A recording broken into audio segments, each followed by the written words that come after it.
Jadi hanya satu mesin dulu. Nah, bagaimana kalau FCFS schedule-nya ini? Ya. Nah, jadi answer-nya langsung aja bahwa kita akan yang pertama kali datang itu dijadwalkan duluan.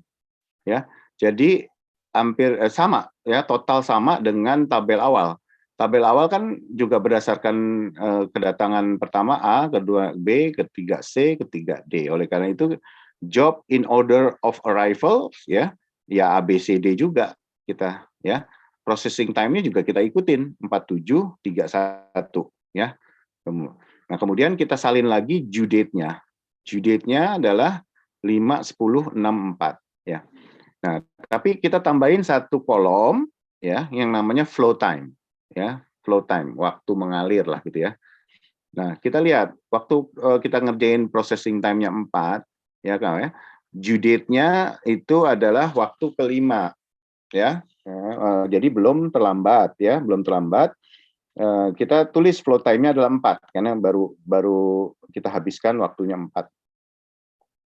Kita lanjut yang B, karena sesuai dengan urutan kedatangan. Dia processing time-nya 7, ya, begitu loh.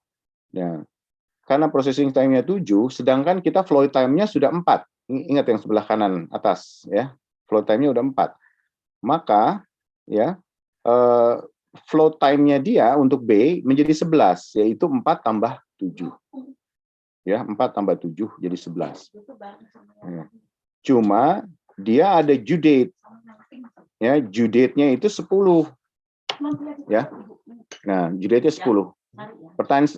Pertanyaan saya pada kalian, ini terlambat nggak? Terlambat nggak? Terlambat. Ya, wah, ini udah kena terlambat nih satu nih. Belum baru aja kita ngejadwal udah terlambat satu. Ya. Lanjut.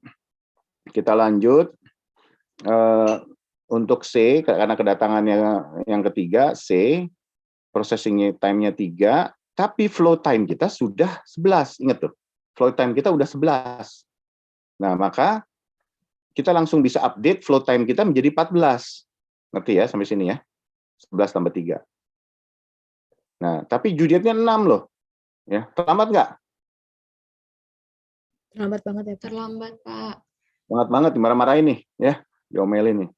Nah, kemudian D juga ngitungnya sama. Oke. Sekarang kamu lihat ya, berapa yang terlambat? 3, Pak. 3, Pak. Ada 3 ya? Banyak banget ya. Ini kayaknya nggak kepilih nih kalau kayak gini, banyak banget. Job B, C, D are going to be late. Gitu loh. Itu aja sederhana ya. Nah, jadi artinya kita harus coba yang lain ya. Jangan first come first serve aja nih. Kayaknya kalau first come first serve tidak memuaskan nih. Ada 3 yang terlambat ya. Kita harus sekecil mungkin yang terlambat, sedikit mungkin. Kalau bisa 0, kalau bisa tidak ada yang terlambat ya. Oke. Sekarang shortest operating time. Yes, shortest operating time. Sekarang saya nanya pada kalian. Yang operating time sama juga processing time ya. Processing time-nya paling kecil apa? B, Pak. D. Pak. Yang kedua? C, Pak. Yang ketiga? A. Pak. Yang keempat? B ya. Nah, kita ngurutin kayak gitu dulu. Ya, karena yang kita shortest operating time. Nah, kita urutin what is SOT schedule. Nah, lihat tuh, jobs DCAB itu sesuai dengan Anda jawab tadi tuh. DCAB. Betul ya? Processing time-nya kita salin lagi. Oke, gitu ya. Due date-nya juga kita salin lagi. Flow time-nya kita hitung. Oke, sama ngitungnya kayak tadi. Flow time-nya. Oke, langsung aja. Ya, langsung aja. Yang terlambat berapa? 2, Pak. 2, Pak. 2. Lebih mending nggak? Mendingan dikit ya? Iya, Pak. Dikit, walaupun juga belum baik ya. Kalau apa bisa 1, kalau bisa 0 ya kita coba. Oke. Hitungnya bisa ya, ngerti ya? Kalau operating itu shortest operating time kayak gini, kalau yang tadi berdasarkan kedatangan yang pertama. Yang duluan ya, kalau yang pertama tadi. Nah, sekarang earliest due date. Ya. Nah, earliest due date datanya kita juga ada. Nah, due date kan, data due date kan ada. Nah, logikanya sepertinya ini yang paling akan memuaskan konsumen, ya, karena dia berdasarkan due date-nya, ya kan? Benar nggak? Ya. Tapi kita pengen tahu apakah kalau logikanya harusnya ini yang paling akan memuaskan konsumen, artinya yang terlambat paling sedikit atau kalau bisa 0, gitu ya. Apa benar? Nah, ini kondisinya kayak begini sih ya, kayak hanya sederhana soalnya itu satu soal, kemudian juga processing time-nya lama-lama ya, nggak stabil tuh. Kayak yang si B itu sampai 7 sih, itu juga sering jadi gara-gara juga. Nggak apa ya, nggak seragam gitu loh, nggak seragam ya. Si B itu processing time-nya panjang banget, 7 hari ya. Oke, jadi urutannya, kalau sesuai urutan, kita ngurutinnya gimana nih? Judit yang paling duluan, DACB ya, Pak. DACB. DACB, oke, mudah-mudahan benar. Kita coba ya. DACB, betul. Ya, processing time-nya DACB, kita ikutin DACB juga, due date-nya juga kita ikutin DACB juga, flow time-nya ngitung. Ya, flow time-nya hitung ya, sama tuh ngitungnya. 1, karena udah ada flow time, tambah 1 tambah 4, jadi 5, dan selanjutnya. Masih ada yang terlambat? Masih, Pak. Ada berapa? 2. Enggak, jadi nggak berubah ya. Nggak berubah. Kirain 1 kayak gitu ya, atau 0. Karena kalau logikanya kan kayaknya mantep nih. Kita akan perhatikan due date. Siapa yang duluan, siapa yang paling mendesak, kan gitu ya. Siapa yang paling mendesak, kita dahulukan. Walaupun datangnya belakangan, kan gitu. Ya, tapi dia mendesak, harus kita kerjain. Kayaknya logikanya ini, gitu.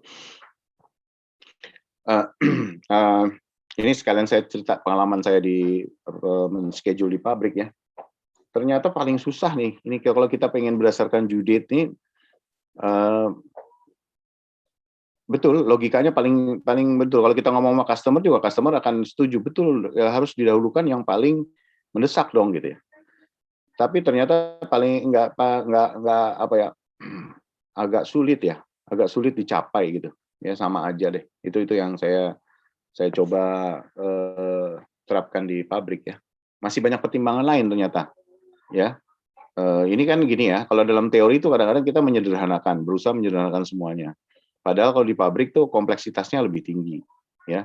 Nah, kalau di pabrik pengemasan, packaging, itu scheduling-nya itu malah lebih berdasarkan dia production base. Production base itu artinya pembelaannya lebih belain pabrik kita sendiri internal. Bagaimana secara internal kita paling efisien. Ya, jadi efisiensi first. Mana yang kita kerjakan paling efisien duluan. Karena kalau dalam packaging itu nyambung ya, kalau nyambung itu gini, kadang-kadang ada yang sama, misalnya job A sama job C sama, mirip gitu ya, sehingga tidak banyak buangan bahan yang dilakukan, sehingga nanti si A dan C kita duluin gitu loh. Nah, ini saya bukan cerita teori ya, jadi teorinya untuk yang seperti itu nggak ada kalau saya lihat. Ya, setahu saya cara-cara yang mengutamakan efisiensi itu tidak ada. Biasanya memang lebih mengutamakan konsumennya gitu ya. Tetapi praktek yang dilakukan dalam scheduling di pabrik pengemasan itu justru yang sama duluan. Karena kalau sama duluan itu mesinnya tidak gonta-ganti bahan. Nah, kalau tidak gonta-ganti bahan itu menyebabkan efisiensinya meningkat. Tapi kalau sering sekali ganti bahan itu banyak buangan. Ya. Itu prakteknya. Saya mau kasih tahu aja, tapi ini yang saya cerita adalah sisi praktek ya, bukan sisi teori. Tapi sebenarnya memang beresikonya karena dia sangat jauh dengan earliest due date. Ya. Ini sebenarnya paling disenangin oleh konsumen, earliest due date nih. Cuma kalau diterapkan di pabrik packaging ya, itu sangat boros jadinya. Nah, tapi saya kasih tahu, saya buka ternyata teknologi sudah berusaha mengarah pada early due date. Teknologi itu artinya ke mesin-mesin yang sekarang model baru ya, tentu bukan pada flexible packaging yang saya cerita. Dia yang lebih banyak pada yang baru-baru, yang jenis-jenis produk-produk yang lebih modern lah ya gitu ya. Dia sudah mengutamakan early due date. Ya, jadi dia bisa. Nah, Jadi tergantung apa? Tergantung mesinnya fleksibel atau enggak. Nah, makanya nanti kalau Anda nanti dalamin sistem manufaktur, Anda akan belajar tentang yang namanya FMS. Apa tuh FMS? FMS adalah Flexible Manufacturing System. Flexible Manufacturing System adalah mesin-mesinnya sangat fleksibel. Settingnya fleksibel, buangannya sedikit, dan sebagainya. Pokoknya ready banget lah. Pabrik tuh betul-betul sigap ya. Ya, ada satu istilah ya disebutnya kalau di Indonesia kan tangkas ya. Tangkas itu artinya dia cepat ya. Kadang-kadang juga pabriknya disebut pabrik cerdas ya, smart factory gitu ya. Smart factory ya, kemudian disebutnya agile, tulisannya agile ya, bacanya agile ya, agile bukan agile itu ada tangkas. Nah itu yang model-model baru sekarang mesin-mesinnya sudah seperti itu. Nah mesin-mesin yang model baru itu sudah memang menuju pada early due date ya, siapa yang paling mendesak itu yang bisa didahulukan dan dia secara fleksibel bisa mengikuti. Tapi teknologi lama yang sifat mass production masih kuat ya, mass production ya, TI itu lahirnya pada saat mass production masih kuat, dia agak susah ngikutin ya, susah ngikutin seperti itu. Nah ini ketahuan banget early due date ini sebenarnya yang paling mendekati keinginan konsumen. Tetapi kalau kita coba dengan data sederhana ini data sederhana ya, ternyata nggak juga ya, nggak juga bisa menghasilkan keterlambatan yang paling sedikit. Keterlambatannya masih 2 juga gitu loh. Oke, sampai sini ada yang nanya dulu nggak sebelum kita lanjut? Belum ya? Belum, boleh nanti nanyanya di tempat yang lain ya.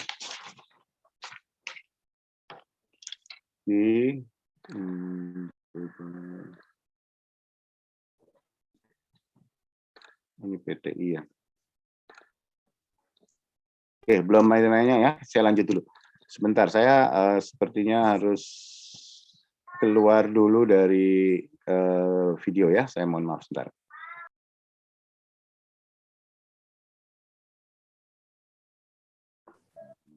Ini masih early due date. Ini masih ada 2 ya.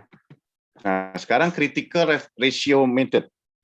Nah, critical ratio method ini dia akan berusaha untuk, kalau lihat namanya ya, critical ratio. Jadi dia ada rasio yang paling kritis. Nah, kemudian itu yang mungkin dia dahulukan. Suppose you have the 4 jobs, ya, 4 jobs, A, B, C, D, okay.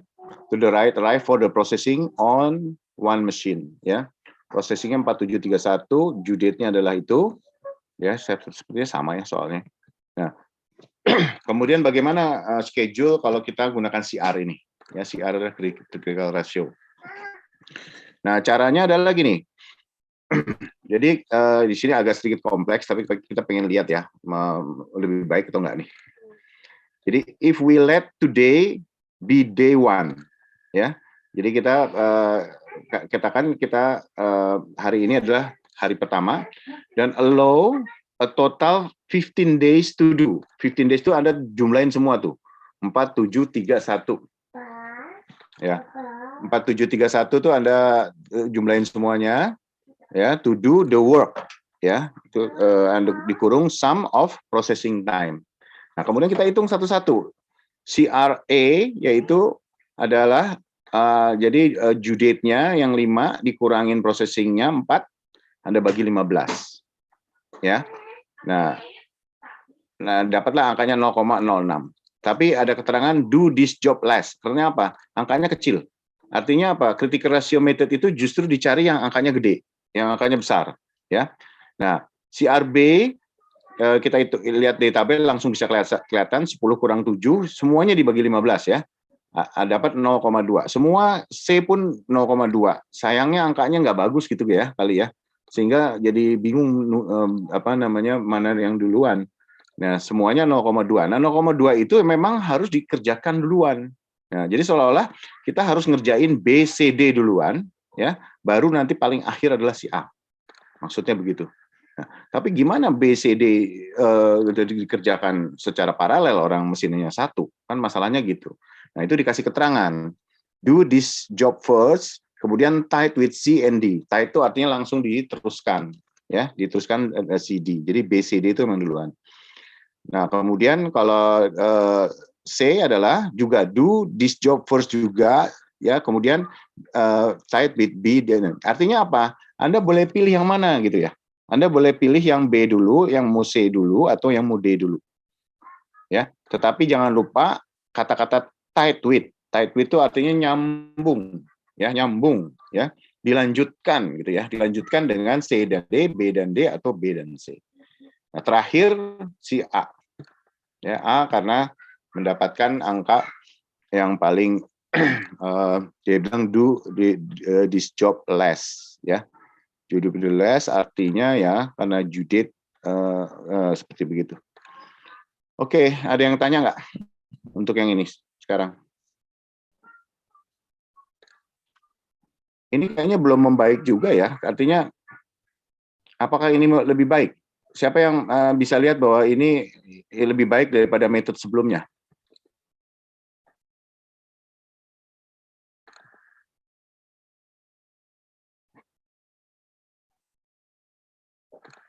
Gimana?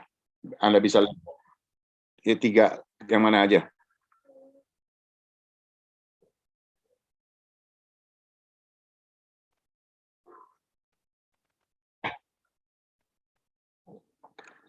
Hmm. Hmm. Ini sebenarnya yang saya agak aneh ini ya. Si A itu kan sebenarnya Judith ini pendek banget ya, 5 ya, waktu kelima. Jadi ke startnya dia udah 4, waktu kelima dia udah habis. Itu malah dibelakangin ya. Malah diterakhirin, do this job last. Bayangin aja. Ya. Sedangkan yang lain, dia yang misalnya B, si B ini kan Judith-nya masih lama ya, masih waktu ke-10 si B.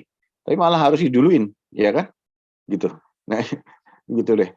Mungkin kita bisa diskusikan. Ada yang punya pendapat apa nih? Apakah ini lebih baik ya?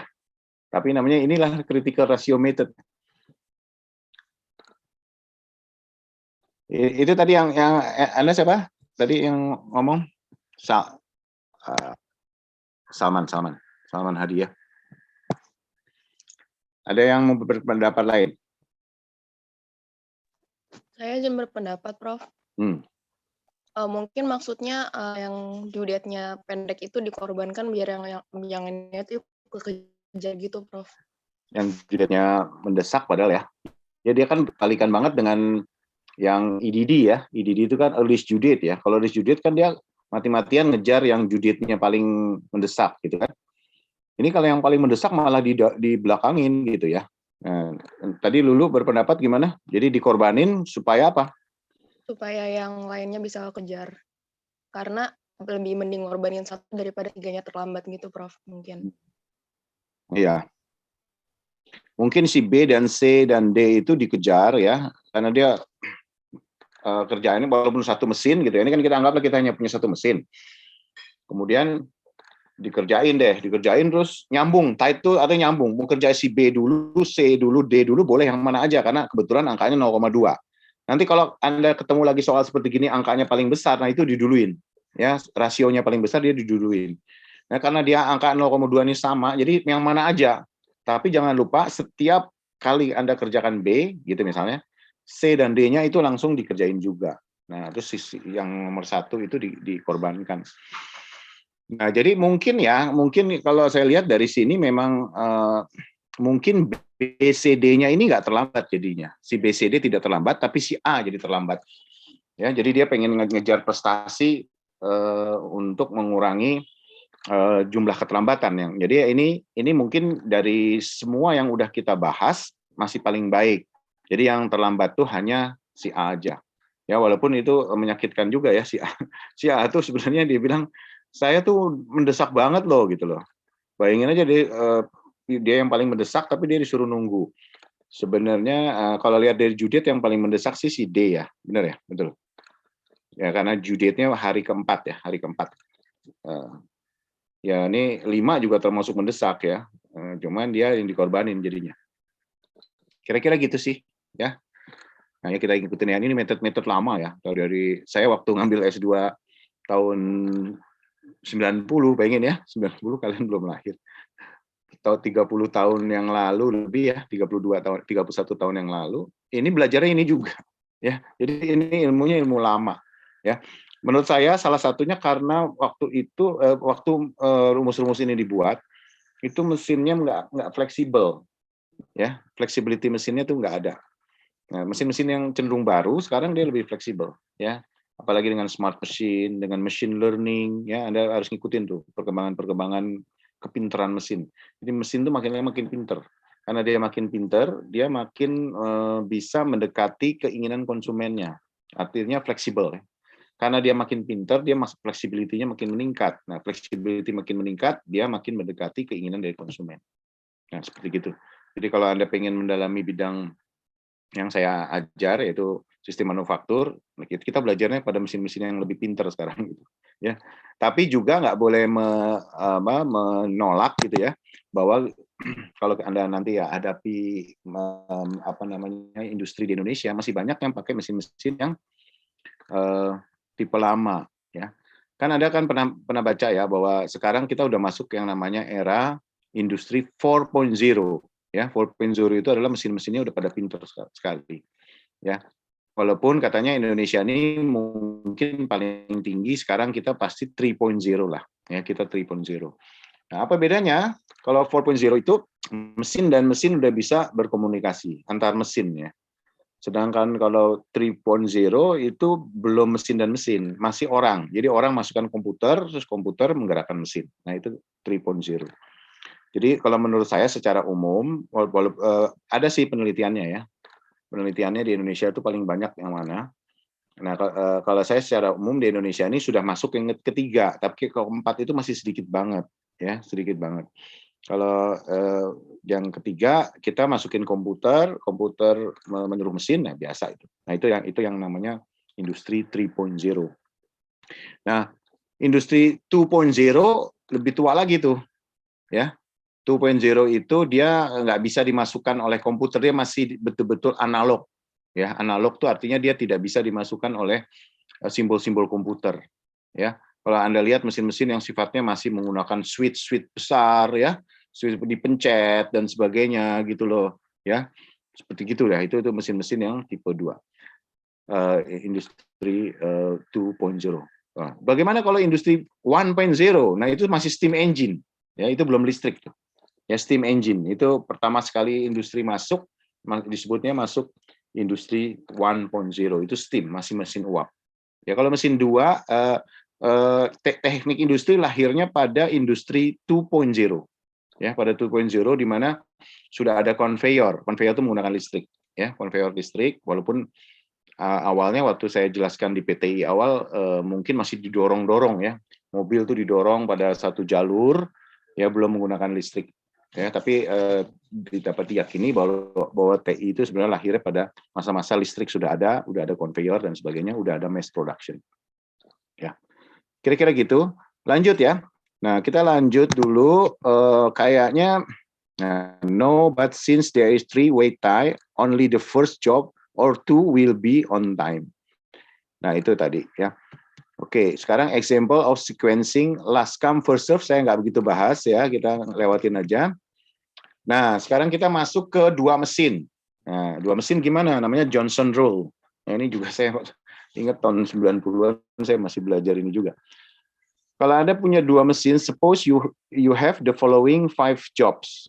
Ya, kita punya 5 jobs with time requirement in 2 stages of production. Jadi state 1 and state 2. What is the job sequencing using Johnson's rule? Johnson berarti yang penemunya namanya Johnson.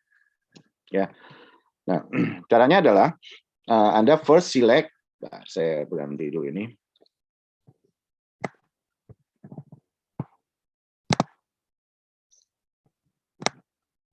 First select the job with the smallest time in either stage.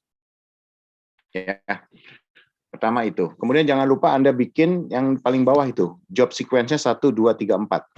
Ya, jadi nanti job sequence 1 itu mau ngerjain yang mana, job sequence 2 ngerjain yang mana, yang 3 ngerjain yang mana, dan selanjutnya. Nah, jadi kita ngelihat ya kalau di sini job yang paling paling ringkas gitu ya. Paling ringkas itu yang mana? Paling ringkas itu artinya state 1, state 2-nya paling kecil? Select the job with the smallest time in either stage. Mungkin yang A kali ya, Pak. Yang A. Yang D bukan, Prof. Kita lihat nanti ya. Kalau B bukan panjang-panjang ya, state-nya 2 jam, state satunya 2 jam, state ya. Ya, Renata mungkin rada-rada benar, saya belum lihat juga ya, nanti kita lihat. Ditanyanya gini, select the job with the smallest time in either. Either itu apa sih? Salah satu ya, bukan both ya. Kalau both kan both stage ya, yang both stage. Ini either, salah satu ya. Jawabnya kelihatannya yang D malah. Nangkep nggak kenapa D yang dipilih? Karena yang paling kecil ya, Pak. Paling kecil. Satunya. Ya. Jadi sebenarnya mungkin bahasa lainnya ini dalam bahasa Inggris kadang-kadang membingungkan kita ya. Pilih aja lah stage mana gitu ya, mau stage 1, stage 2 terserah, job mana terserah, job yang mana. Tetapi dia yang paling punya ini kan apa sih processing time ya. Processing time-nya itu paling kecil gitu aja. Nah, nanti kita lihat nama jobnya. Ya, yang paling kecil emang dari sini angka 1 gitu aja. Angka 1 paling kecil kebetulan itu disandang oleh job D ya. That is job D with the smallest time in the first stage. Nah, first stage-nya. Jadi sebenarnya karena dia pertanyaannya either state, dia bisa state 1, state 2 yang mana aja. Tapi kebetulan kepilihnya yang state 1. Di place that job as early as possible in unfilled job sequence below. Yang paling bawah tuh. Nah, kita taruh di job sequence nomor 1, si D-nya. Oke. Lanjut ya. Lanjut, sekarang D itu justru kita drop. Drop itu artinya D jangan lagi dipikirin. Ya.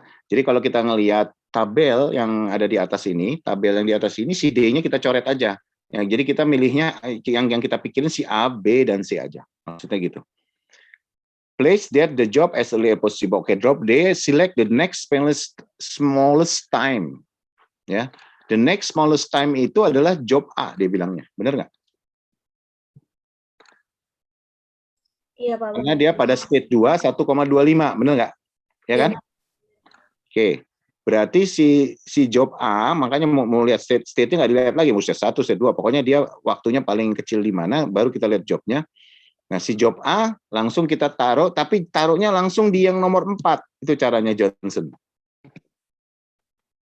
Ya, jadi kita bingung ya, ahli-ahli ini pada mikirnya, ya mungkin mereka melakukan penelitian atau apa gitu ya. Dia taruh di nomor 4. Nangkep ya semua. Jadi jangan di nomor 2. Sequence kita pikir sequence kan 1, 2, 3, 4 ya. Ternyata enggak, suruh naruh nomor 4. Ya. Kemudian karena job A ini sudah kita tempatkan, maka kita hanya tinggal mikir B dan C aja sebenarnya, ya kan? Drop A out, select the next smallest time. Ya. Kita lihat yang smallest time yang mana, ya. Anda lihat dah kira-kira A-nya udah dicoret, D-nya udah dicoret, tinggal B dan C. Nah, di antara B dan C itu there is a tie. Tie itu nyambung juga ya. 2 stages for 2 different job. In this case, place the job with the smallest time in the first stage. Nah, itu aturannya gitu. Rules, makanya disebutnya rule. Yang first stage as early as possible in the unfilled job sequence. Nah, yang mana tuh? Yang B. Yang B, karena kita fokus ke stage 1-nya ya. Ya, stage 1-nya yang paling kecil yang mana? B. Nah, B itu taruh di nomor 2. Nah, oleh karena itu si C-nya udah langsung kita dapat di sisanya. Boleh tanya kalau ada yang nggak jelas. Johnson Rule.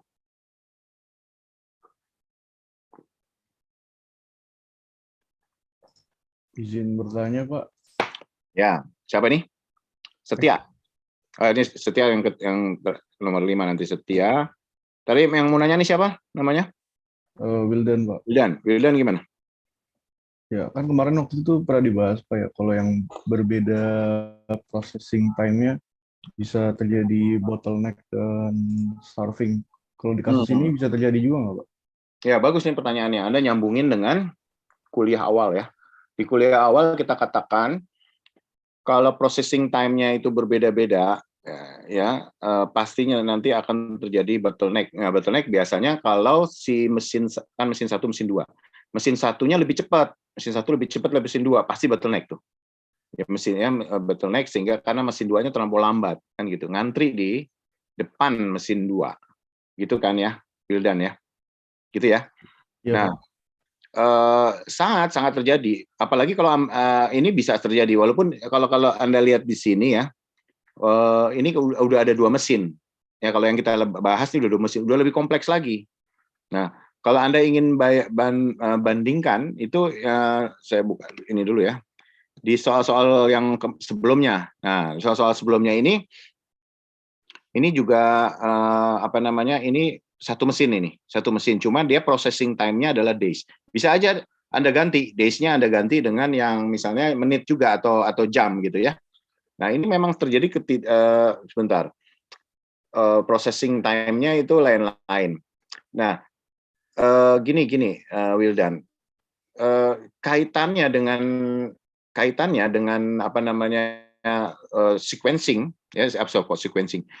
Kaitannya dengan bottleneck itu justru yang menurut saya terjadi yang di sini, ya, di sini. Kenapa? Nanti kita lihat aja. Gini ya, ini setiap job itu state 1, state 2-nya berbeda-beda. Ya, berbeda-beda.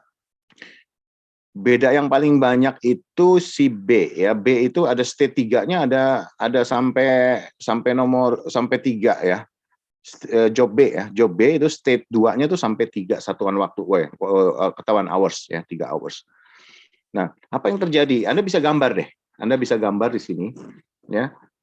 Mungkin sesuai dengan ini ya. Nah, sesuai dengan jawaban ini aja. Ini kan sequence-nya Wildan udah dapet nih ya. Kita suruh ngerjain D, B, C dan A. Nanti Wildan bisa terusin ya. Kalau kita kerjain D duluan ya, itu state 1, state 2 kayak begitu. Langsung mau dilanjutkan di sequence yang kedua adalah B. B itu waktunya mana? Nanti Anda bisa lihat mana yang terjadi. Kan kalau Anda bahas tentang bottleneck maupun starving itu lawan dari bottleneck. Itu terjadi kalau minimal 2 mesin kan, ya 2 mesin. Kalau misalnya Anda hanya punya 1 mesin, maka nggak ada antrian, nggak ada antrian, nggak ada istilah bottleneck. Kalau yang pertama tadi soal pertama yang awal ya, soal yang ini nih kita nggak ngomong bottleneck karena kita nggak melihat ada mesin yang berseri, tidak ada mesin seri. Nah, kalau ini pasti ada terjadi ya karena dia ada mesin seri ini ya. Jadi artinya dia ada state 1, ada state 2. State 1, state 2 itu kan mesin 1, mesin 2 kan. Nah, ini aja setiap kita udah langsung bisa lihat sih Wildan menurut saya. Misalnya gini. Kalau yang D kita kerjain ya, D kan duluan ya. Ini terjadinya bottleneck nih. Karena state 1-nya cepat, kemudian state 2-nya gitu ya, state 2-nya lama. Nah, itu terjadi bottleneck. Nah, sekarang saya tanya pada kalian, yang starving di mana? Starving itu terbalik. Yang starving yang mana? C ke A, Pak. C ke A. C ke A. Ya. Job ya. Jadi state kan yang kita lihat state 1, state 2, mesinnya itu loh. Jobnya sih terserah job yang mana. Nah, jadi kalau C itu starving itu. Dia lebih lambat si state-nya. Jadi yang 2 nanti agak nunggu. Ya. Kan begitu. Dan selanjutnya juga demikian yang A juga gitu. Ya. Jadi di sini ada 2 starving, ada 2 bottleneck. Kira-kira gitu ya Wildan jawabannya. Oke, Ya. siap Pak. Terima kasih penjelasannya. Lanjut Setia. Ya, Setia tadi raise hand. Setia, yuk. Prof, saya mau bertanya, Prof. Jadi kan kalau yang di Johnson Rule ini kan ada 2 mesin ya, Prof. Nah, berarti dalam satu waktu itu cuma bisa ngejalanin 1 mesin gitu, Prof. Enggak kayak kalau misalnya yang itu kan harus sequence, jadi urutan. Kalau misalnya mesin 1 ngerjain D, jadi mesin 2 diem atau gimana, Prof? Seperti apa gitu ya? Ya. Ini nggak ada penjelasannya, tapi saya akan coba apa namanya perbandingkan dengan di lapangan gitu ya. Bentar, saya cek dulu. Dalam penjelasan teoritis yang sangat sederhana ini sih memang nggak dijelasin ya. Apa pertanyaan Setia tadi, apakah kalau misalnya kita lagi ngerjain D gitu ya, ngerjain D berarti yang lain diem betul-betul gitu ya. Sepertinya kalau untuk contoh ini demikian. Ya, demikian karena dia nggak mau diselak. Anda bayangin ya, kalau misalnya kita nggak lagi ngerjain D 1 jam nih, ya 1 jam. Terus mesin state 2-nya itu Anda pengen pakai, yang state 2-nya kan Anda pengen manfaatin gitu ya. Pengen manfaatin ngerjain apa kayak gitu ya, jangan sampai diem aja gitu. Kayaknya nggak bisa nih kalau lihat dari persoalan ini. Gitu ya. Nggak bisa. Kenapa? Karena dia nunggu si D ini kan lagi ngerjain state 1, maka dia si state 2-nya pasti nunggu untuk ngerjainnya. Kalau si state 2 atau mesin 2 ini ya, state 2 itu kan mesin 2 lah ya. Mesin 2 ini kita kasih kerjaan lain, coba Anda bayangin, nanti belum selesai padahal dia harus sudah masuk, si D-nya harus sudah masuk. Gitu ya, kayaknya jadi jawaban untuk pertanyaan Setia ya benar begitu, jadi sangat berurutan, sequence banget ya. Gitu ya Setia. Oke, kayaknya ada yang raise hand tadi ya, silakan. Saya ada 3 orang. Siapa aja tuh? Saya belum bisa lihat kalau nggak stop share. Wah, ini Angelika, Saswina, dan Renata. Ya. Oke, Angelika silakan. Saya mau izin nanya Pak, tapi agak kebalik ke belakang. Tadi kan kalau yang itu ada yang hasilnya sama gitu ya Pak, yang earliest due date sama yang shortest operating time itu kan sama-sama telat 2 gitu Prof. Nah saya mau nanya, elemen apakah yang perusahaan itu jadi milih yang mana gitu Prof? Apa yang dipertimbangkan gitu? Ya, yang ngerti saya. Artinya faktor mana yang akhirnya kita bisa jadi dasar keputusan kita ya? Iya Prof. Kita lihat aja langsung ya. Kita lihat yang tadi antara apa? Shortest operating time dengan yang earliest atau mana? Iya Prof, yang itu. Oke. Sekarang yang kita lihat yang earliest ya. Earliest itu job C dan B are going to be late. Sedangkan kalau yang ini adalah job A dan B. Ya, ini emang gini, Angelika. Ini soalnya sangat apa ya? Nggak ada keterangan apa-apa. Sangat minim informasi. Jadi kalau kita modalnya ini aja nggak bisa kita milih. Jadi kita hanya di sini disuruh latihan doang. Bagaimana sih menyusun sequencing-nya. Ini untuk semua ya. Ini namanya kuliah kita kan scheduling, tapi sebenarnya kalau didalemin banget itu murni sequencing. Sequencing itu ngurut-ngurutin doang. Jadi belum masuk ke scheduling yang kompleks gitu ya. Jadi jawaban untuk Angelika, saya sayang sekali informasinya nggak ada yang menunjang ya, nggak ada yang menunjang. Jadi kita nggak bisa lihat mau A dan B aja yang kita telatin ya, atau yang ini C dan B aja yang kita telatin gitu ya. Nggak bisa juga kalau saya misalnya saya suruh mutusin atau saya sebagai dosen suruh bantu Anda untuk melihat dari data yang ada, nggak cukup data untuk bisa mutusin mana yang bisa bisa ditunda. Gitu ya kira-kira ya Angelika ya. Makasih banyak Prof. Ya, Saswina, silakan. Saya mau tanya Prof, kan tadi kata Prof banyak pembaruan gitu, banyak inovasi dari mesin-mesin masuk ke era baru gitu. Ya. Nah, berarti kalau untuk job sequencing ini kan banyak rules yang tadi udah di developnya tuh cukup lama gitu, Prof. Dengan hadirnya mesin yang fleksibel ini, apa ada pembaruan tentang rules-nya, Prof, atau enggak emang tetap ngikutin aturan-aturan ya. ini? Bagus pertanyaannya. Jadi jawabnya gini. Ini Saswina ya? Sorry. Iya, Pak. Okay. Iya, Prof. Artinya sebenarnya gampangnya gini. Kalau kita udah punya mesin-mesin yang very fleksibel, problem-problem ini langsung hilang sebenarnya. Ya, jadi hilang. Jadi artinya dengan sendirinya rumus-rumus ini jadi nggak berlaku lagi, kan gitu sebenarnya gitu ya. Kalau benar-benar kita ngikutin udah pakai FMS. FMS itu Flexible Manufacturing System. Yang di atasnya itu teknologinya namanya RMS. RMS itu Reconfigurable, R-nya ya. M-nya adalah Manufacturing System. Anda boleh baca deh. Ya, perkembangannya ke sana. FMS, kemudian terakhir adalah RMS. Nah, itu mesin-mesin yang betul-betul sudah pintar sekali. Namun gini, kenapa saya bilang baru akhirnya teori-teori ini masih berlaku? Kalau benar-benar produk-produk yang dikerjainnya itu bisa dikerjakan oleh teknologi FMS dan RMS, ya, berarti benar rumus-rumus ini sudah nggak perlu kita pakai lagi, ya, nggak perlu kita pakai lagi, karena dia udah begitu fleksibel sehingga problem-problem dimasalahkan di rumus-rumus ini udah dengan sendirinya hilang, ya. Namun ternyata kenyataannya, nah ini kan karena saya aktif di industri, jadi saya tahu. Ternyata nggak semua. Jadi nggak semua mesin-mesin baru itu dengan teknologi 90-an lah, ya. Dulu waktu saya mau ambil S2 pertama tahun 90-an, saya tuh pengen masuknya di FMS tuh, dia bidang-bidang FMS ya, walaupun akhirnya dengan segala pertimbangan, akhirnya saya nggak jadi. Saya ngambilnya adalah manajemen malah, industrial management.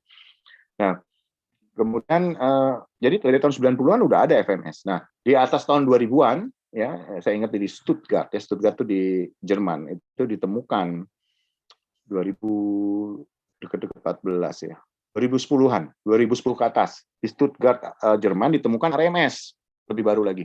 Nah, tapi ternyata kalau kita lihat betul-betul FMS dan RMS itu ternyata selektif. Dia hanya bisa mengerjakan produk-produk tertentu yang belum tentu semua produk bisa dikerjakan dengan teknologi baru itu.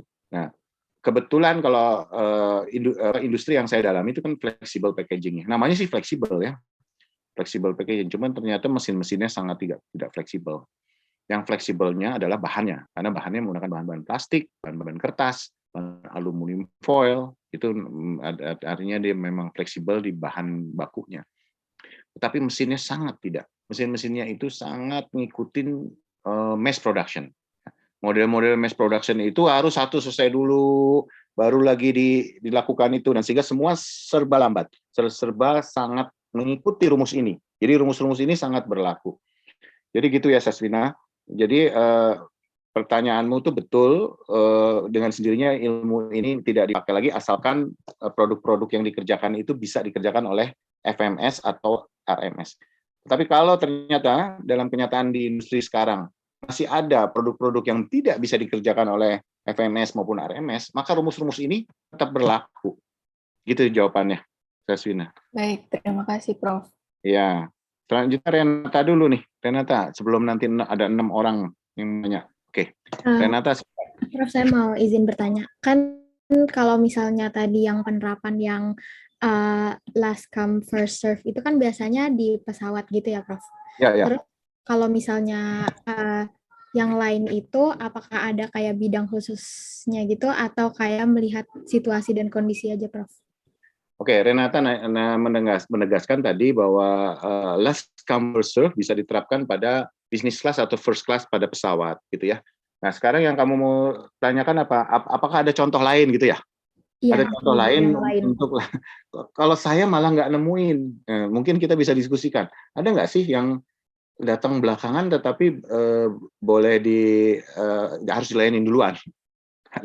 Ada nggak sih yang lain selain itu ya, selain pesawat? Saya malah nanya kembali ke Renata. Kalau menurut Renata ada nggak? Saya nggak nemuin lagi kecuali urusan bisnis kelas itulah, atau tamu-tamu penting lah, atau apa gitulah semacam gitu ya. Ya. Kalau Anda di yang paling selalu pasti yang datang duluan dilayanin ya, kalau Anda paling sering itu di restoran ya, restoran manapun maupun restoran yang yang tidak fast food maupun yang fast food semua sama. Begitu Anda datang duluan pasti dilayanin duluan ya, first come first serve gitu kan, gitu. Tapi kalau last come kayaknya hanya pesawat saya. Begitu, Renata. Ada yang lain nggak tahu? Mungkin ada teman-teman lain. Ini Wildan mau jawab. Bongkar muat truk, Pak. Bongkar muat truk. Itu nanti ngomongnya FIFO kali ya, first in first out ya. First in gini kan, first come first serve itu seirama dengan satu konsep namanya FIFO. FIFO itu first in first out. Jadi yang duluan dimasukkan, first in first out itu adalah yang duluan dimasukkan, itu duluan yang dikeluarkan. Tetapi ada juga kalau yang dalam pemuatan truk, ini tadi siapa yang komen terakhir? Anjani, Pak. Anjani. Mungkin benar juga Anjani ya. Kalau dalam pemuatan truk kan nggak mungkin ya yang dimasukin duluan, barang-barang yang kita masukin duluan, kita turunin duluan, begitu ya. Sehingga pasti barang-barang yang last come pasti kita turunin duluan. Gitu ya, Anjani ya? Iya, Pak. Kayaknya benar juga kamu. Sepertinya benar. Iya. Nah, tapi yang kamu ngomong itu biasanya nanti yang namanya FIFO, LIFO gitu tuh. Itu FIFO namanya FIFO. Jadi bukan sebenarnya gini, kalau kita ngomong FIFO itu artinya first in first out, ya itu seirama dengan first come first serve atau setara. Nah, yang kamu bicarakan itu last come first serve, itu namanya LIFO kayaknya. Ya, LIFO itu last in first out, ya, last in first out. Nah, kamu bisa baca-baca lagi apa sih perbedaannya itu ya. Kalau nggak salah sih yang kalau LIFO, FIFO itu nantinya malah istilah-istilah yang digunakan oleh accounting. Ya, teman-teman di accounting. Cuman teman-teman kita yang di accounting itu sebenarnya belajar dari kita. Dia belajar dari manufaktur, kemudian mereka membuat istilah sendiri. Nah, itu yang namanya LIFO atau FIFO gitu-gitu. Gitu ya. Anjani itu. Oke. Oke, Pak. Tapi ini yang nanya makin banyak nih. Renata kayaknya udah. Saya catat dulu ya. Makasih sama-sama. Saya catat dulu, mudah-mudahan semua karena kita nanti mau Jumatan nih. Jadi ini Muhammad Yanuar ya, Muhammad Yanuar. Mudah-mudahan saya bisa jawab semuanya nih. Banyak yang tertarik nanya ya. Jose atau Yose 11, kemudian Baidila ya, Baidila, kemudian Angelin, satu lagi Muhammad. Ini sequencing juga nih ya. Saya melayani siapa duluan nih. Ini first come first serve. Saya siapa dulu? Saya ngeliatnya dari kiri ke kanan, saya nggak tahu juga. Ya apa dari kiri ke kanan ini. Muhammad apa nih? Muhammad Gifari. Ya. Gifari.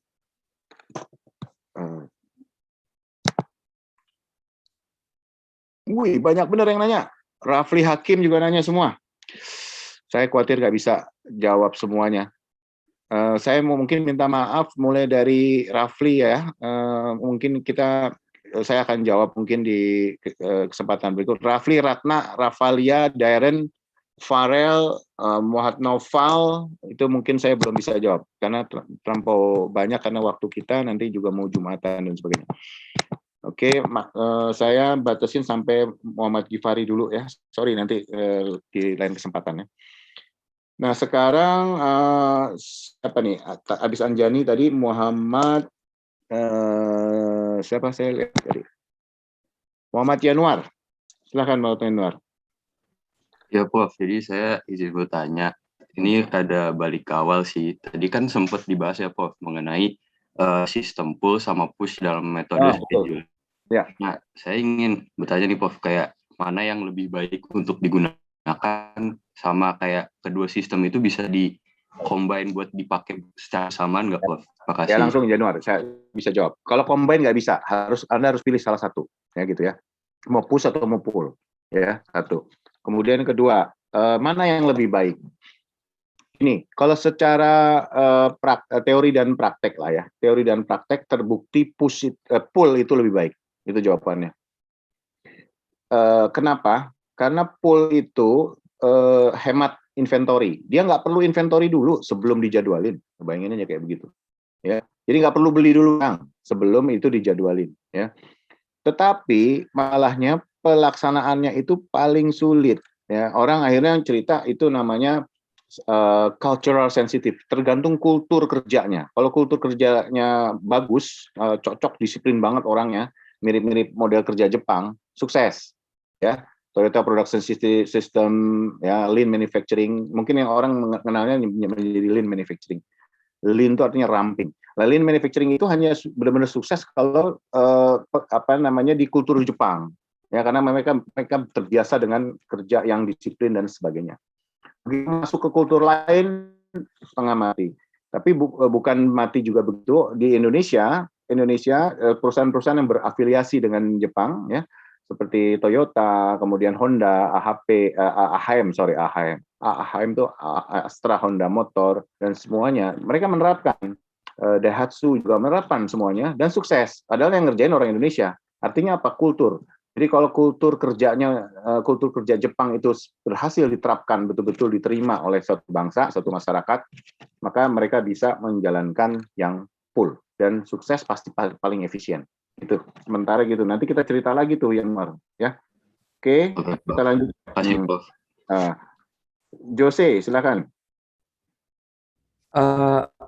Mau nanya sih, Prof. Tadi kan kita bahas yang tentang sekuensi kan, Prof, yang kayak satu-satu itu. Nah, biasanya kan kalau misalkan dalam sebuah kayak manufaktur atau perusahaan kan seringkali kayak ada kendala gitu, Prof. Kalau misalkan barang A, B, C, D. Nah, biasanya kalau misalkan ada kendala gitu, karena kan dia baru bisa jadi kayak harus ganti-gantian kan. Misalkan kalau di produk-produk awal, di barang awal tuh ada kendala tuh biasanya gimana ya, Prof? Contoh kayak misalkan di produk A ada kendala. Kan sebenarnya semuanya jadi ke shifting, jadi kayak semuanya tuh jadi kayak benar-benar telat. Nah, kalau kayak gitu biasanya yang dilakukan tuh apa sih?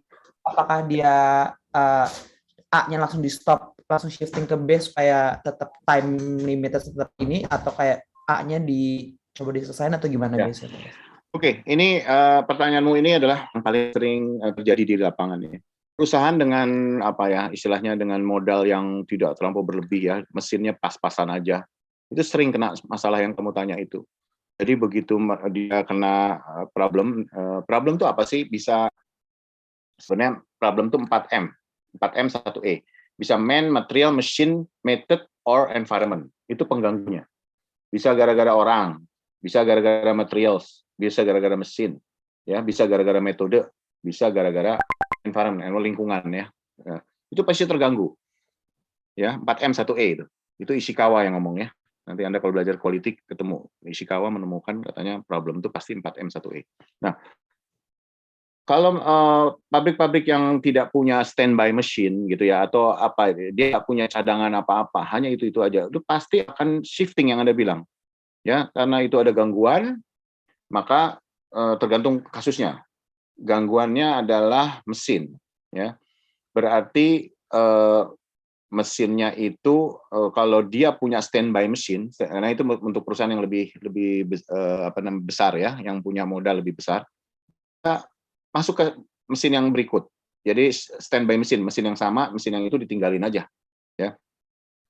Nah, kalau yang seperti begitu itu problem solve gitu ya. Tapi sekarang kita cerita pada perusahaan-perusahaan yang punya modal pas-pasan, dia nggak punya standby mesin itu rusak ya dibenerin dulu, ya kan, dibenerin dulu.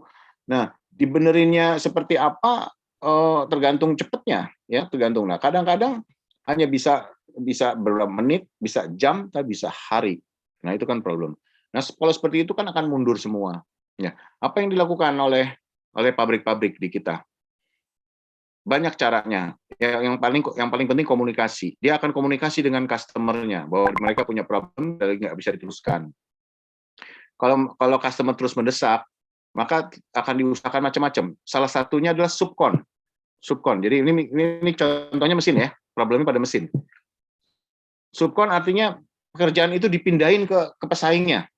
Tuh, sampai kayak gitu, Jose. Jadi yang ngerjain pesaingnya itu. Ya, untuk bisa ngerjain. Jadi dia sewa ya, akhirnya nggak bisa disebut pesaing sih, cari temen juga sih. Kalau pesaing nanti diambil lagi ordernya. Jadi akhirnya di subkontrakan pada mesin dari perusahaan lain untuk bisa dikerjain. Itu kalau baru M. Belum lagi kalau material masalahnya. Belum lagi kalau metode masalahnya. Ya. Terus masalah man paling sering terjadi. Orangnya nggak masuk, atau orangnya mengerjakan dengan salah, dan sebagainya. Itu semua jadi penundaan. Nah, penyelesaiannya macam-macam lah. Itu yang saya cerita, salah satu contohnya seperti gitu. Itu ya.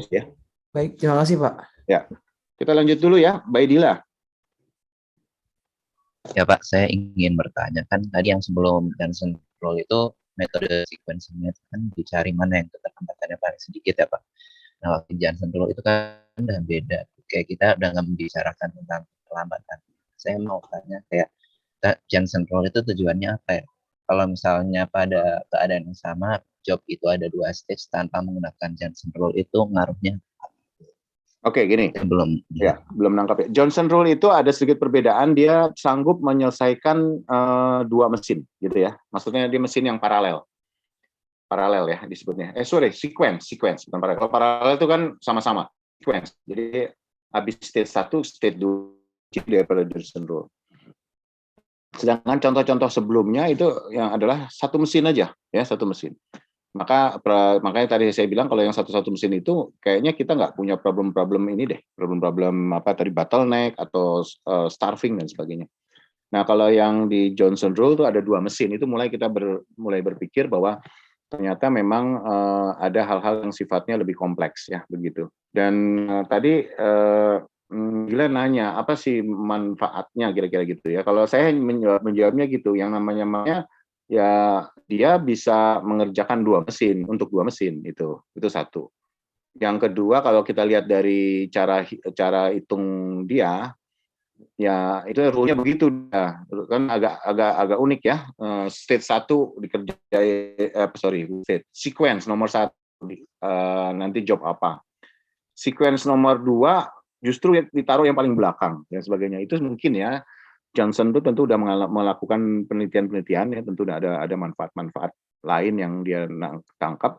Tapi semua tujuannya adalah untuk customer seharusnya. Jadi makin sedikit keterlambatan, makin sedikit komplain dari konsumennya, itu makin baik. Kira-kira gitu ya jawab untuk Mbak Idila ya. Oke. Baik Pak, terima kasih Pak. Kita lanjut ke Angeline. Ya, ini ada Angelika, ada Angeline yang jangan tukar-tukar saya nih ya. Angeline gimana? Tadi kan untuk yang restoran itu first come first serve ya Prof. Tapi mau tanya ada faktor lain nggak sih Prof yang harus dipertimbangkan sehingga apa nggak harus kalau suatu restoran tuh first come first serve gitu Prof? Beberapa jenis restoran kan punya ruang-ruang khusus ya. Misalnya gitu ya, karena Anda lihat ya, terutama restoran-restoran mewah, dia ruang khusus yang bisa disewa dan sebagainya. Mereka ada minimum order, jadi dalam dari ruang-ruang khusus itu minimal misalnya 10 orang, ya baru mereka bisa layani duluan. Nah itu mungkin saya Angeline ya, jadi untuk restoran kebanyakan pasti dia first come first serve, siapa duluan yang datang dia akan layani duluan. Tetapi beberapa restoran mempunyai, terutama restoran mewah ya, menengah ke atas, ya mereka punya disebutnya apa sih, ruang-ruang khusus itu ya, special room gitulah, something like that ya. Itu yang bisa disewa untuk melayani orang-orang khusus, ada tamu-tamu terhormat dan sebagainya. Tapi mereka minimum ya. Kadang-kadang juga bukan minimum order jumlah orang, tapi dia jumlah minimum, dia kayak ada yang namanya cover charge. Cover charge tuh makan nggak makan udah kena sekian ratus ribu gitu loh, sekiannya. Nah itu bisa dilayani duluan. Ya itu bisa menjadi perbedaan dari yang lainnya, biasanya kan first come first serve. Gitu ya Angeline ya. Oke, makasih Prof. Sekarang yang terakhir, saya mohon maaf ya pada yang lain ya. Terakhir ini Muhammad Gifari. Silakan Gifari, silakan nanya. Ya Prof, saya izin nanya. Tadi kan banyak job sequence yang udah dibahas ya Prof. Pertanyaannya, perusahaan atau pabrik itu dia pakai satu sequence aja atau setiap barang masuk itu dia hitung sequence mana yang paling optimal, Prof? Ya, kebanyakan yang terjadi di industri ya. Saya mungkin menyorot di industri menengah ya. Menengah, kalau industri besar mungkin dia punya lebih banyak menggunakan teknologi maju sehingga kayak gini-gininya udah hilang. Perusahaan-perusahaan menengah itu biasanya ciri khasnya masih menggunakan mesin-mesin yang sifatnya juga menengah. Pengertian menengah itu dia masih menggunakan non-digital, masih mass production, model-model seperti itu. Nah, mereka kumpulin dulu ya Gifari ya, 1 minggu sekali itu dia kumpulin semua order ya. Misalnya contoh, sekarang hari Jumat ya. Sekarang hari Jumat. Nah, ini semua order yang datang mulai dari Senin kemarin ya sampai Jumat ini semua sampai Kamis biasanya, Kamis kemarin itu dikumpulin sama dia. Nah, kemudian di hari Jumat sekarang ini dijadwal begitu. Itu caranya, ya, dijadwal sama dia. Nah, kemudian tadi ada satu kata kunci Givari nanya, dia menggunakan sequence yang mana? Nah, itu dipilih dari hasil pengumpulan dia, ya. Dan kalian harus ingat ya semuanya yang mendengar kuliah saya ini. Ini yang kita selesaikan adalah pabrik yang job order nih. Yang job order. Anda masih ingat kan saya membaginya kalau order itu ada yang job order, ada yang mass production. Mass production itu tergantung jadwal aja daripada distributornya apa ya dia kerjain nanti dimpen barangnya gitu-gitu ya. Kalau ini enggak, ini model perusahaan-perusahaan yang betul-betul job order. Job order itu adalah dia bekerja kalau ada job ya, gitu ya. Nama lain job order itu nanti barangnya MTO ya kalau nggak salah, make to order. Yang barangnya namanya MTO. Make to order, dibuat karena ada order. Nah, Givari juga nanya tadi apakah sequence yang dipakai itu aja ya. Enggak, ternyata sequence yang dipakai itu tergantung dari kumpulan tadi itu. Ya Givari ya. Tiap Jumat ini tiap hari Kamis kemarin kita kumpulin ya, Senin, Selasa, Rabu, Kamis sampai hari Kamis boleh masuk order. Kemudian hari Jumatnya ini kita lakukan sequence. Nah, waktu supaya dikerjakan supaya kita kerjakan mulai di Senin. Ya, kita kerjakan di Senin, Jumat ini kita kumpulkan, kemudian kita bisa pakai sequence yang mana aja yang paling efisien, yang paling punya konsekuensi mundurnya atau terlambatnya job itu paling sedikit. Begitu. Jadi bisa pakai apa aja? Bisa pakai kalau Johnson 2 mesin ya. Kalau kita yang lihat 1 mesin, mau pakai SOT, mau pakai SPT, mau pakai IDD, mau pakai yang mana aja, yang penting paling sedikit yang terlambatnya. Itu kira-kira Givari. Oke, makasih Prof. Baik, saya mohon maaf saya nggak bisa meneruskan lagi karena ini Jumatan dan sebagainya, siap-siap. Tapi saya kok ngelihat kuliah ini cukup menarik ya, karena yang nanya banyak banget. Mungkin kalian karena punya basic logik matematik ya, anak-anak TI itu kan biasanya matematiknya ada lebih punya kelebihan lah ya saya pikir.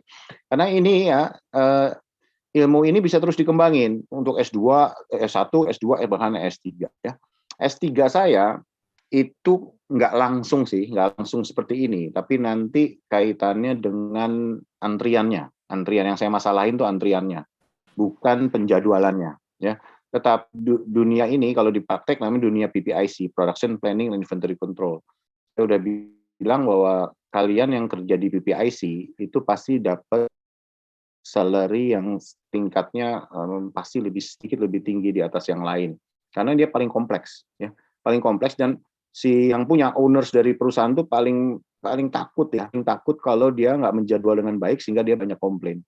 Sehingga banyak dikerahkan orang-orang TI. Orang-orang TI yang paling ngerti dari semua bidang teknik maupun non teknik, yang paling ngerti tentang penjadwalan apa segala macam, paling lengkap ilmunya itu adalah orang teknik industri ya. Jadi ilmu ini penting nih semua banget, dan kita dapat penghargaan dari dunia kerja tuh tinggi ya. Saya sempat bilang juga bahwa yang lebih tinggi lagi kalau Anda punya sertifikat ya, sertifikatnya CPIM namanya, Certificate of Production and Inventory Management. Anda boleh buka, Anda browsing CPIM. Anda punya sertifikat itu, start gajinya adalah kalau dulu disebutnya $2.500 ya, $2.500 a month ya kalau Anda udah punya sertifikat itu. Tapi ujiannya sampai 7 kali ya kalau nggak salah ya. 7 kali ujian baru bisa dapat tuh sertifikat itu. Anda amat nih, ahli banget nih dalam CPI, dalam scheduling, dalam inventory ya, dalam production, dalam sequencing, dalam mutu juga biasanya quality ya. Anda kuasai itu semua. Nah, Anda akan dapat penghargaan, dan itu adalah kira-kira rate dari Asia ya, Asia. Itu saya dapat angkanya Hong Kong ya. Jadi penawaran kerja di manufaktur Hong Kong, Anda punya CPIM, Anda akan dapat sertifikat CPIM, Anda akan dapat gaji minimum $2,500 US dollar monthly. Ya, itu nunjukin bahwa penghargaannya tinggi, siapa yang bisa mengatur seperti ini. Nah, kalau dalam di dunia akademis ini ilmu luas banget sampai S3 ya. Sampai S3 tuh ilmunya bisa dikembangin terus nih ilmu-ilmu ini. Karena kalau saya lihat tadi Anda pertanyaan-pertanyaan Anda itu lebih pertanyaan-pertanyaan ilmiah ya. Jadi otak matematik Anda tuh mulai kelihatan. Ini nanti banyak memang menggunakan matematik atau simulasi ya. Ini penyelesaiannya banyak matematik simulasi. Kuliah kita terakhir kayaknya nggak terlampau terakhir sih. Sekitar tanggal 3 bulan 12. Nanti saya tunjukin tuh bagaimana ilmu-ilmu ini kalau digabung akhirnya menjadi satu penelitian yang levelnya level S3 malah gitu ya. Jadi seperti apa? Nanti itu di tanggal 3 bulan 12 saya udah jadwalkan untuk saya tampilkan ya. Ya, jadi ini secara ilmu maupun secara apa? Secara profesional bidang-bidang ini bidang yang sangat dihargai. Saya rasa itu saja kuliah kita hari ini. Saya senang banyak dapat pertanyaan. Mohon maaf bagi yang belum sempat saya jawab karena kelihatannya daya tariknya cukup kuat. Demikian saya sudahi dulu kuliah kita. Ya, terima kasih semuanya. Ya.